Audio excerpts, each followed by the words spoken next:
Ito na yung ibon natin mga kalapatids, naghatid, din checkered, ayan o. Oh, na wrong way. Siya si Idol Madla, nakakahanga, may mga hawak, gandang linyada. Ika'y inspirasyon kung bakit hanggang ngayon ako'y palaging kumakarera. Yun, noong nakaraan mga kalapatids, nasa top 12 tayo base dun sa manual computation natin kasi nga lags tayo, di ba? Pero ngayon ito, may panibago tayong abangan sa Hirona Tarlac naman.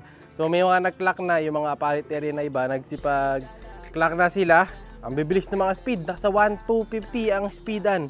So kailangan mag-clock tayo ngayon bago mag 7:35. Kailangan sa oras na yun makapag-clock tayo kasi yung 35, yun na yung 1,2 pababa. So kailangan speed ng ibon natin 1,2 kung gusto natin makahabol dun sa bilang ng mga ibon na mga nauna na ngayon. Grabe yung speed ng mga ibon ngayon, pabilisan ng pabilis mga kalapatids. Kaya pag hindi tayo nagkaprid talaga, maiiwan tayo. So yung ibon naman natin na yan, lahi naman ng speed bird natin eh. Kaya nag-expect din ako ng bilis talaga dyan. Mabilis naman nung nakaraan eh.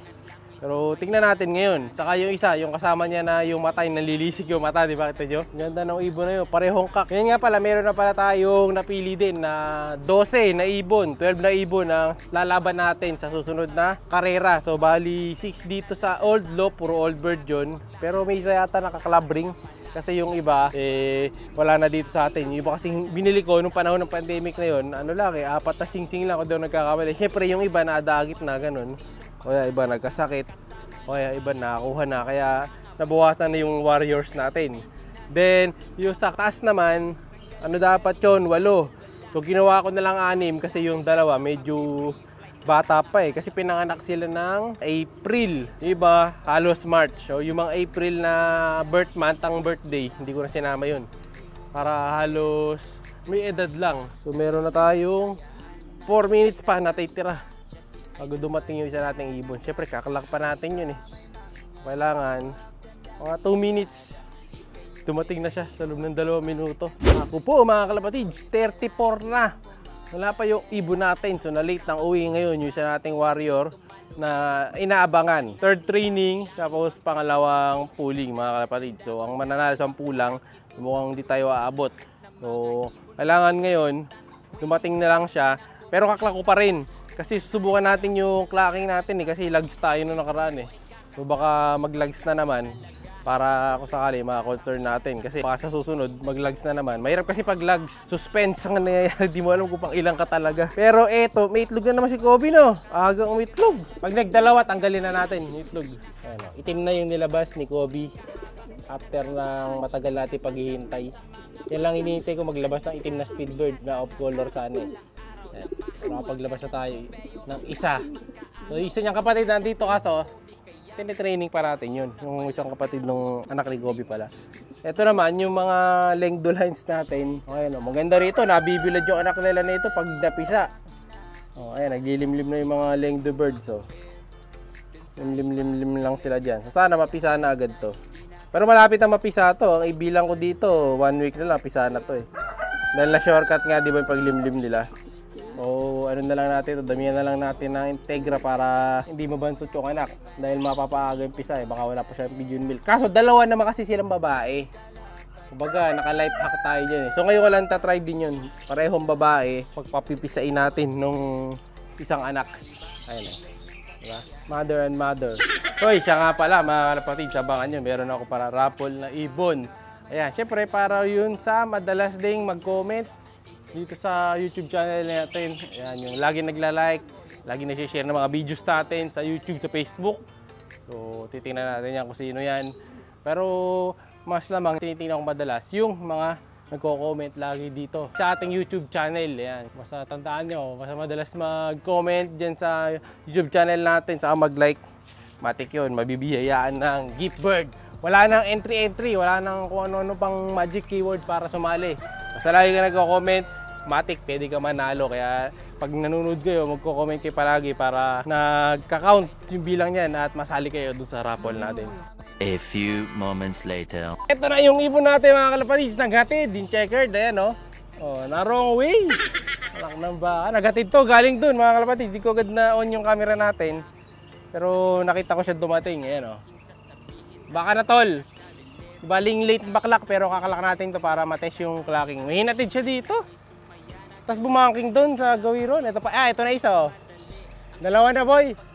Nakakahabol na isa, si Bagal. Ayan oh, siya na yan, yung lumalanding na. Sana. Siya na yata yun. Ay, di, sa kapitbahay. Siya ba? Pero lumalanding eh. Oh. Ang tingin niya, sa atin to, sa atin to. Sa atin na to. Oh, ayun, dalawa na umiikot eh. Oh. Malalaman natin pag buwaba. Ang halaga ito, buwaba na dapat to isa.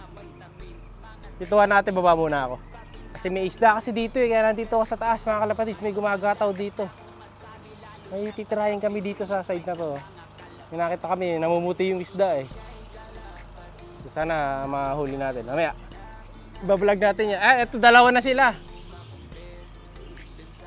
Lakas pa ako, nagabulan pa oh. Boy, pituhan mo nga. A few minutes later. Pumasok na pala mga kalapatids, na alingat ako doon sa nahuli nating isda. Kasi ang laki naman. Pakita ko sa inyo isda mamaya. Ilan na boy? Dalawa na? Oo, sabi sa inyo, silang dalawa nga yun yung kanina. Nagsabay, sabi, bumagal yung isa, no? Samantalang isa naman, nakakasabay na sa oy. Ayan, kukunin lang ni Madla 2. Ito yung... Walang yan ka, di ka pagod. Boy, parang babae ito ah. Pero lalaki yan, di ba? Mukha lang babae. Maliit eh. Yung isa pala malaki, no? Dapat pala kung sa bilis, dapat mas mabilis to. Malaki to eh. Pero nakasabay na siya, di na siya ganun kalawit dila ngayon, no? Maganda na uwi niya. Sige boy, clock natin. Ayan, so naklock na natin. Kamustahin natin yung dalawang warrior natin. Di ko tuloy sure kung sino yung nauna kasi nga nagabulan. Pero sa tingin ko, eto kasi mukhang babae yung isa kanina, yung nasa taas, di ba? Yung nasa tuktok. Yung binabara ko, may hinatid siya, nasama, naligaw. Lock ng tinapa. Pero buti na lang, nakauwi din siya kahit pa paano na maaga. Ayan. So, ito yung ibon natin na medyo matulin. Kaso maliit pala ibon natin na to. Mas malaki to. Pero ito, nakabawi na mga kalapatids. Oh. Nakabawi na tong si Boy Galit. Ayan, si Boy Lisik. Ayan. Naisip kayo maganda pangalan dito. Kaya paki-comment naman kung ano gusto nyo pangalan natin dito sa isa. Wala pa silang pangalan eh. Ito, wala pa siyang pangalan.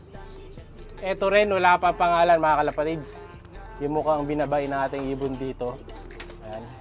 Parang binabay siya, no? Kakto, pero mukha siyang hen. Di kaya hen to? Namamara ko lang. Maliit ang itsura. Mukhang mabait eh. Oh. Diba? Pero lalaki daw to. Oh. Di rin matapang, di nanunuka. Wagdu. Pwede pala to si Wagdu. Pero comment kayo kung gusto nyo yung pangalan natin dyan. Yun yung papangalan natin. Ito yung isa. Ano. Pero maganda pinakita mo tol ha. Dahil medyo nabilis-bilis ka na. Galingan mo sa susunod na laban. Then, ito yung nahuli namin isda mga kalapatids. Eh, no, laki na nahuli natin. No. Nangingitlog oh. Kita niyo yung ano niya. Kita niya. Puro itlog. Laking isda. Oh. Malaki pa sa palad ko mga kalapatids. Oh. Tapos, tatamaan natin yan dito sa side na to. Ayan. Oh. Kita niyo, nagkalat nga ng mga itlog. Eh, oh. So, iano na lang natin to. Luluto na natin. Para masarap-sarap pa dahil habang fresh. So, manguhuli pa tayo niyan dito. Abangan nyo yung mga vlog natin kung paano natin nahuhuli yan sa ating Facebook page. Siya'y kalapatistang napakagaling na kinakilala.